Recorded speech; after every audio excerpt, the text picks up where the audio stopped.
안녕하세요, 민티저입니다. 오늘은 QHD 해상도가 커버가 되는 진짜 가성비 좋은 게이밍 컴퓨터를 만들어 봤어요. 보통 QHD 해상도로 올라가면은 가격대가 갑자기 훅 올라가잖아요.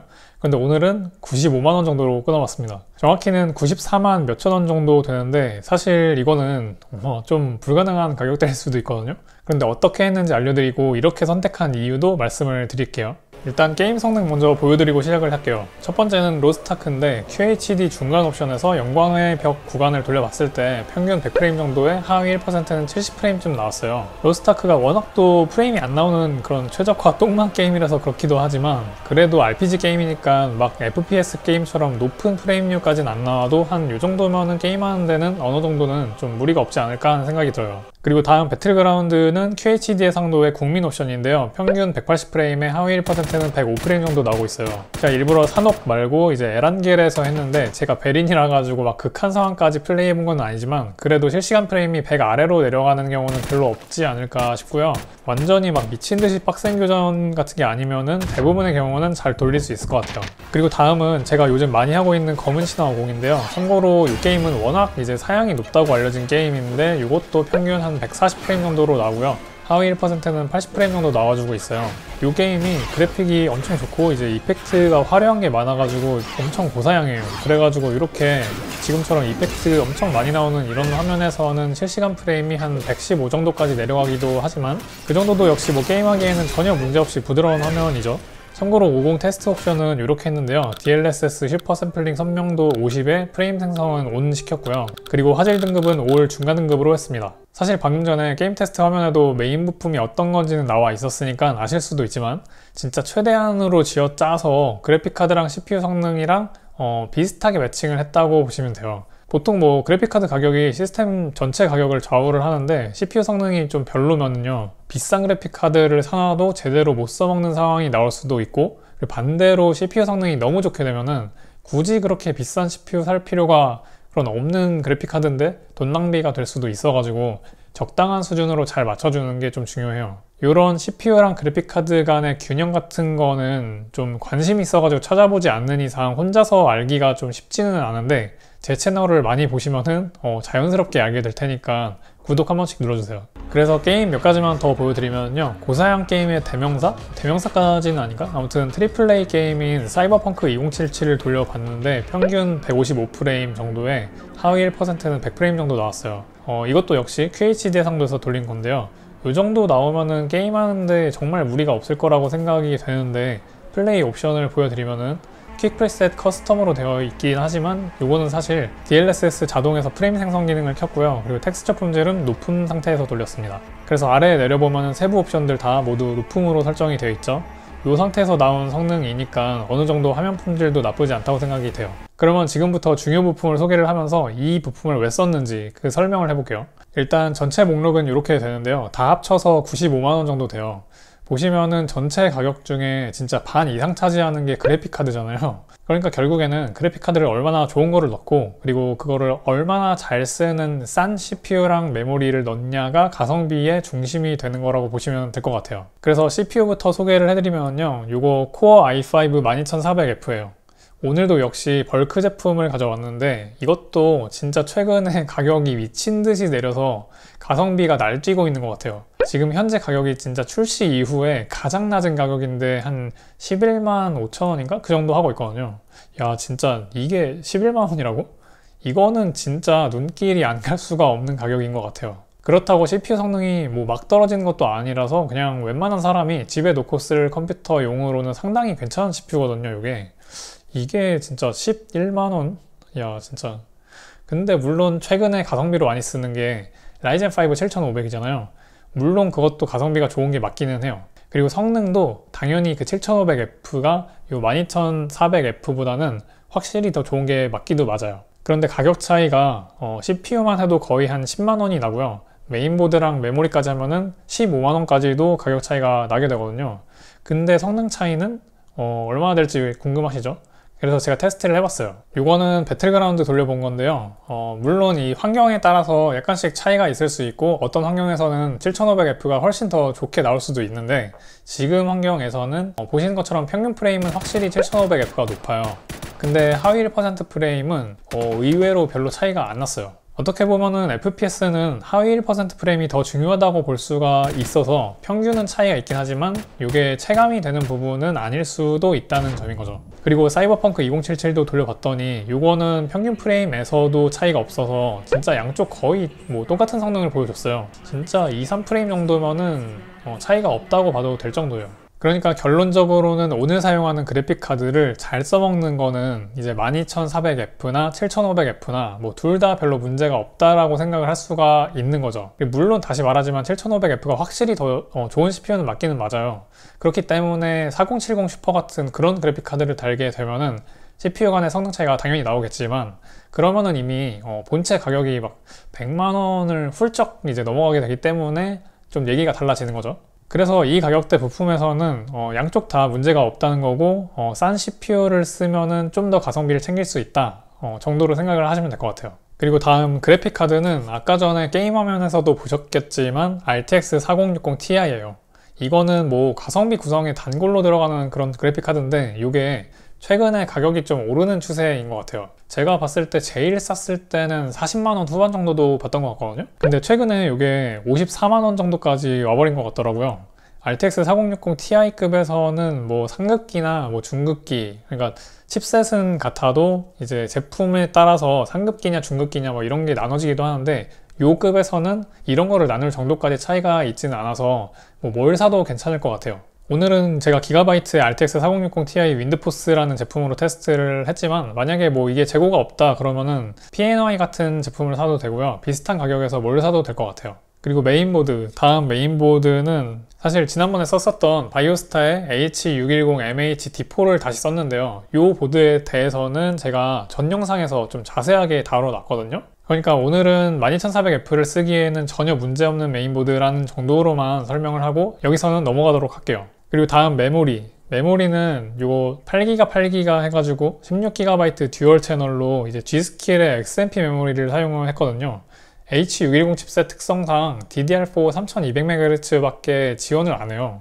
그래서 3200으로 선택을 한 대신에 램 타이밍이 낮은 그 CL16짜리 XMP 메모리를 골라봤고요. 요게 한 두 개 합쳐가지고 43,000원 정도 했어요. 만약에 뭐 메모리 오버클럭을 직접 하실 그럴 생각이 있으신 분들은 요거를 굳이 안 사도 그냥 더 싼 거를 산 다음에 이제 오버클럭을 해봐도 되는데요. 제일 싼 메모리를 사도 가격 차이가 뭐 한 12,000원? 그 정도밖에 안 돼가지고 그런 오버클럭 노가다를 못 하실 분들을 기준으로 해서 XMP를 골랐습니다. 그러니까 치킨 한 번 안 먹고 그냥 뭐 귀찮은 거 스킵하자는 의미로 한 거고요. 그런데 XMP 설정은 좀 해줘야 돼가지고 살짝 알려드리면요. 바이오스 맨 처음에 들어갈 때 키보드에서 딜리트 키를 눌러서 이렇게 들어갈 수 있거든요.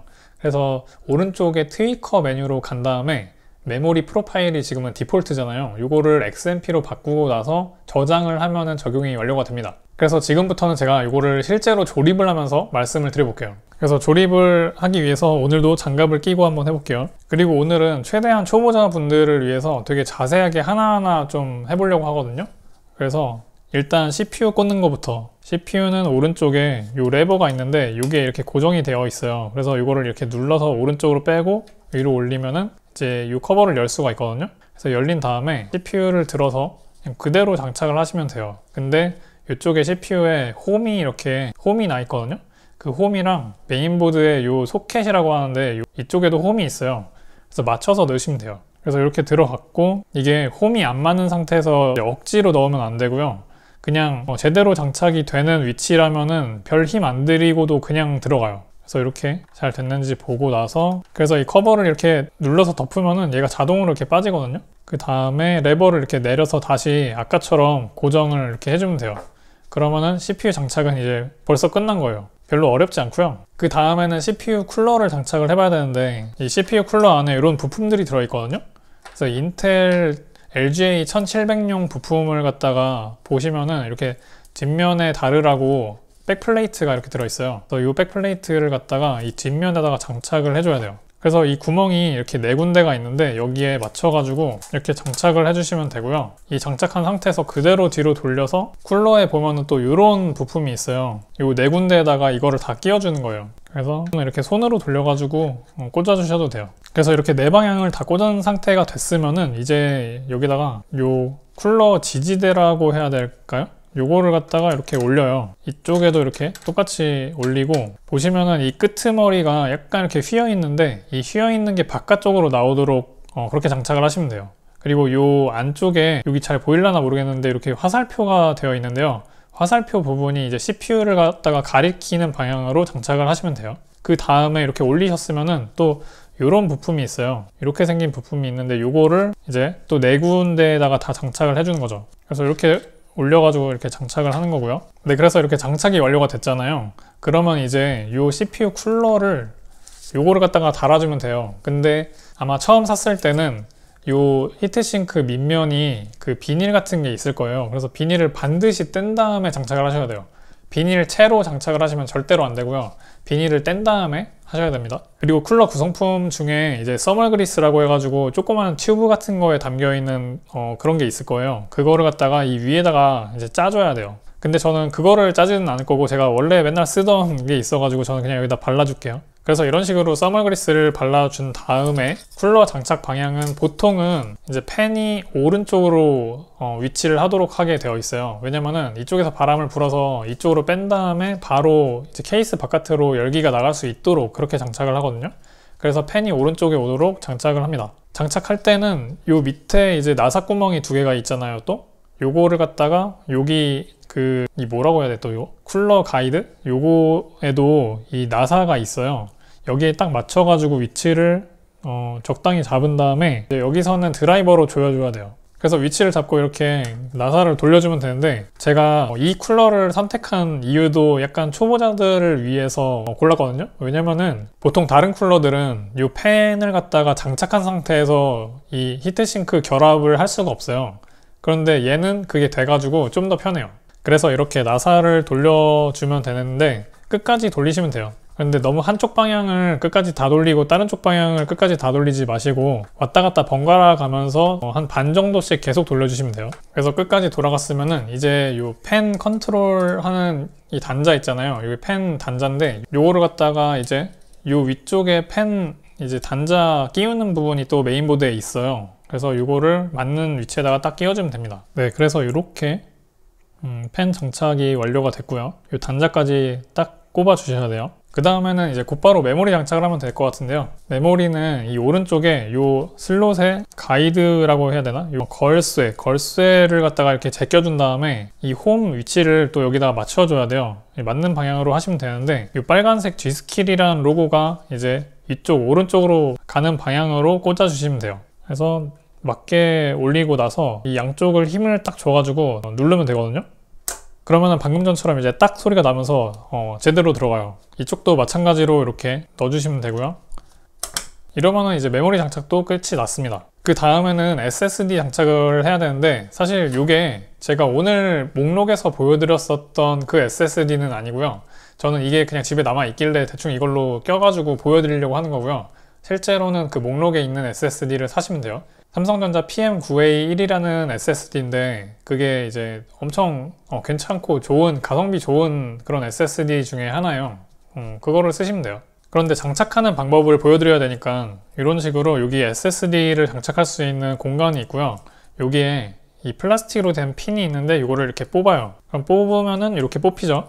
이 뽑힌 상태에서 SSD를 안쪽으로 이렇게 밀어 넣고 단자 부분이 딱 맞게끔 이렇게 딱 밀어 넣고, 그러면 이런 상태가 됐을 때 얘를 살짝 내려서 다시 핀을 원래대로 꼽아주면 됩니다. 네, 이러면은 SSD 장착도 끝난 거예요. 그래서 메인보드 조립은 이렇게 마무리가 됐는데, 이거를 갖다가 이제 케이스에다가 넣어야 되잖아요. 그 케이스에다 넣는 거는 여기 공간이 좀 좁아가지고 제가 일어서서 해야 될 것 같아요. 그래서 보여드릴게요. 이 케이스가 좀 많이 커가지고 책상 위가 꽉 찼어요. 그래서 케이스 옆면을 갖다가 유리를 열고, 그 다음에 첫 번째로 해야 되는 게 메인보드 백패널을 이쪽에다가 끼우는 거거든요. 그래서 이렇게 생긴 백패널이 있을 거예요, 메인보드 구성품 중에. 그래서 요거를 이쪽에다 끼워주는 거죠. 그리고 바로 다음에 이제 메인보드를 넣어주면 돼요. 메인보드를 이렇게 잡고 이런 식으로 맞는 위치에다가 이렇게 넣어준 다음에 여기다 나사를 조여주는 거죠. 그리고 초보분들이 조금 처음에 어려워하시는 게 이런 작은 단자들 있잖아요. 이런 거 꽂는 거를 좀 어려워하실 수도 있어요. 근데 이 밑에 보시면은 요 꽂는 부분이 나와 있는데요.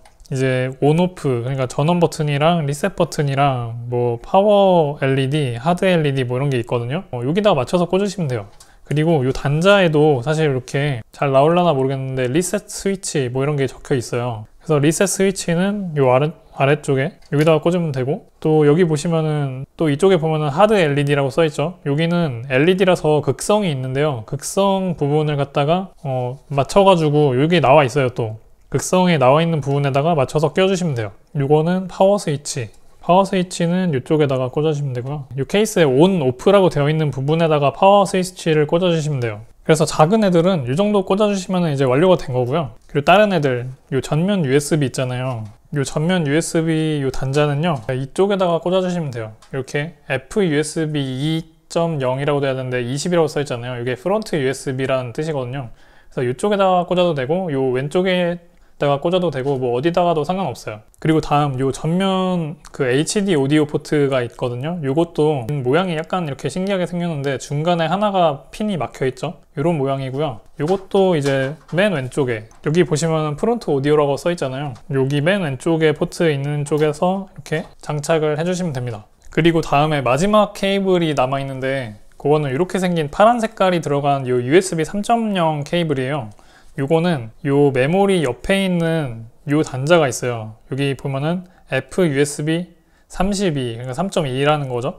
프론트 USB라는 건데 이쪽에 단자에 이런 식으로 약간 볼록 나와 있는 데 있죠.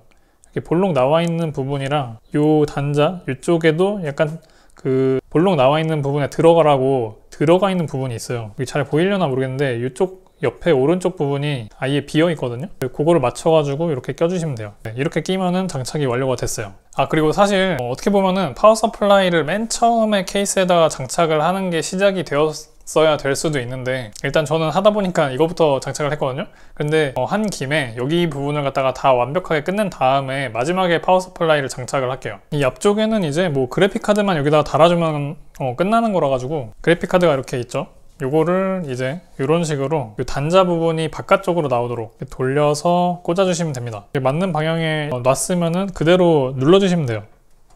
그러면 딱 소리 나면서 장착이 되고요. 그리고 장착한 반대면 쪽 이쪽에 이제 케이스 나오는 부분 있죠. 요거는 여기다가 나사를 2개를 넣어줘야 되는데요. 나사 종류는 이렇게 생긴 거 하시면 돼요. 보통 육각 나사라고 부르기도 하는데 이걸로 하시면 돼요. 일단 이렇게 조립을 한 다음에 파워 서플라이 넣고 나서 다시 여기다 파워 케이블만 꽂아주면 완성이 됩니다. 그래서 케이스를 이렇게 들어주시고 이제 이쪽 면에다가 파워 서플라이를 장착을 해야 되거든요. 그러기 위해서 이쪽 왼쪽에 있는 이 철판을 갖다가 분리를 해줘야 돼요. 그래서 이쪽에 손나사가 2개가 있어요. 이 아래쪽에 이렇게 하나 있고, 그리고 이 위쪽에도 하나가 더 있거든요. 2개 떼면은 이렇게 빠져나와요. 그 상태에서 파워 서플라이는 이런 방향으로 장착을 하면 돼요. 그러니까 아래쪽에 팬이 있고요. 이 아래쪽에 팬이 있는 상태에서 이거를 이렇게 두고 바로 이렇게 들어가는 거죠. 그리고 여기 나사도 좀 전에 그래픽카드에서 장착했을 때 썼던 그 육각 나사 똑같은 거를 쓰시면 돼요. 그래서 4군데에다가 장착을 해줄게요. 그렇게 장착을 하면은 이제 파워 서플라이에서 케이블이 이렇게 뭉치가 엄청 많이 나오잖아요. 그 중에서 저희가 쓸 거는 좀 정해져 있는데, 하나 보시면은 이렇게 핀이 4개가 있어서 토탈 8개가 있는 이 핀이 하나 필요해요. 요거가 CPU 보조 전원에 들어가는 거거든요. 요거 메인보드에다가 장착을 해줘야 되는 거고요. 그래서 이런 식으로 결합을 하면 돼요. 그래서 얘는 이쪽에다가 이렇게 올려주고, 그리고 다른 하나는 요 24핀 메인 전원 케이블이거든요. 요것도 메인보드에다가 꽂아줘야 돼요. 그래서 이것도 필요해서 이 안쪽에다가 넣어주고요. 그 다음에 마지막으로 써야 되는 게 이 PCI 익스프레스 보조 전원인데요. 요거는 하나만 그래픽 카드에다가 장착이 되면 되는 거거든요. 그래서 근데 어차피 이게 한 케이블에 2개가 달려 있어요. 근데 하나만 써야 되니까 이렇게 접어가지고 이런 식으로 넣어주면 돼요. 그래서 아까 말씀드린 그 CPU 8핀 보조 전원, 요거 8핀 보조 전원은 이쪽 구멍에다가 이렇게 넣어주시면 되고요. 이 메인보드 오른쪽에 위쪽으로 구멍이 이렇게 있거든요. 여기다가 넣어주시고, 그리고 그 24핀짜리 메인 전원은 이쪽으로 넣어주시면 돼요. 그러니까 지금 컴퓨터가 이렇게 있는 상태인 거고, 이런 식으로 구멍에다가 넣어주시면 되고, 그리고 마지막으로 이 PCI 익스프레스 보조 전원, 요것도 얘는 요 안쪽으로 이렇게 넣어주시면 되고요. 그리고 나머지 파워 서플라이에서 나온 이 케이블들은 그냥 잘 정리해가지고 이 케이스 안쪽에 이런 빈 공간들이 많아요. 그래서 이 빈 공간에 그냥 저는 대충 쳐박아 놔요. 아 맞다, 그리고 제가 하나 빠뜨릴 뻔했는데 이 케이스에 달린 펜들 있잖아요. 그 펜들을 갖다가 다 연결한 이 뭐랄까 막대기 같은 게 있거든요. 이게 이렇게 펜, 요거 하나하나가 다 펜용 전원이에요. 요거 하나 둘 셋 다 전원인데요. 얘네들을 갖다가 전원을 이쪽에다가 연결을 시켜줘야 이제 펜에 불도 들어오고 그리고 펜이 작동도 하고 이렇게 될 거라서 여기다가는 4핀짜리 파워 서플라이에서 나온 요 커넥터, 요 4핀짜리 커넥터를 연결을 해줘야 됩니다. 그래서 여기 구멍에다가 요거를 갖다가 이렇게 네, 이런 식으로 연결을 해줘야 돼요. 이렇게 한 상태에서 이제 케이블들을 정리를 하면 됩니다. 그래서 사실 뭐 어느 정도 대충 했으면은 저는 그냥 옆판 닫아요. 그래서 아까 전에 처음에 있었던 상태 그대로 옆판을 닫고 이쪽에다가 손나사 다시 조여주는 거죠. 네, 이 다음에 이제 아까 전에 그 파워 서플라이에서 나왔었던 요 24핀 메인 전원 있잖아요. 요거를 갖다가 이쪽에다가 꽂아주는 거예요. 여기 해서 대충 또 보기 좋으라고 이렇게 정리 대충 해주고요. 그 다음에 이제 그래픽 카드에 들어가는 요 8핀 보조 전원 있잖아요. 아까 전에 또 이것도 넣어줬죠. PCI 익스프레스. 요것도 이런 식으로 꽂아줍니다. 제가 여기서는 뭐 이렇게 선 정리를 좀 깔끔하게 하고 그러진 않을게요. 그리고 마지막으로 이쪽에 보시면은 이 CPU 쪽으로 들어가야 되는 8핀 보조 전원이 또 있어요. 그럼 아까 전에 여기 케이블 넣어놨었던 거 있잖아요. 네, 요거를 갖다가 이제 안쪽에다 꽂아주면 돼요. 그래서 얘는 이렇게. 그러면은 이제 컴퓨터 조립이 거의 다 끝났어요. 옆판 유리만 닫아주면 될 것 같아요. 이제 진짜 마지막이죠. 옆판 유리를 이렇게 홈에 맞춰서 넣고 위쪽을 갖다가 이렇게 눌러주면 끝납니다. 네, 이렇게 해서 컴퓨터 조립이 완료가 됐어요. 이렇게 완성을 했는데 그러면 잘 켜지는지 한번 전원 테스트 해볼게요. 자, 여기 파워 서플라이. 자, 방금 전에도 안 켜졌는데 이게 파워 서플라이에도 전원이 있어요. 방금 전에는 이렇게 전원이 오프되어 있는 상태여가지고 이 컴퓨터 전원을 켜도 안 켜졌었던 건데 반드시 이거를 갖다 이렇게 누른 다음에 전원을 켜셔야 돼요. 야, 한 번에 잘 켜졌죠? 그래서 이렇게 조립을 마쳤는데요. 제 생각에는 적당히 옵션을 타협을 해가지고 RTX 4060 Ti를 쓰기에 괜찮은 조합이라고 생각이 들고요. 특히 스팀이나 배틀넷 게임을 하기에 좀 더 적합한 그런 컴퓨터 같아요. 그래서 오늘의 결론은 구독 한번 눌러주세요.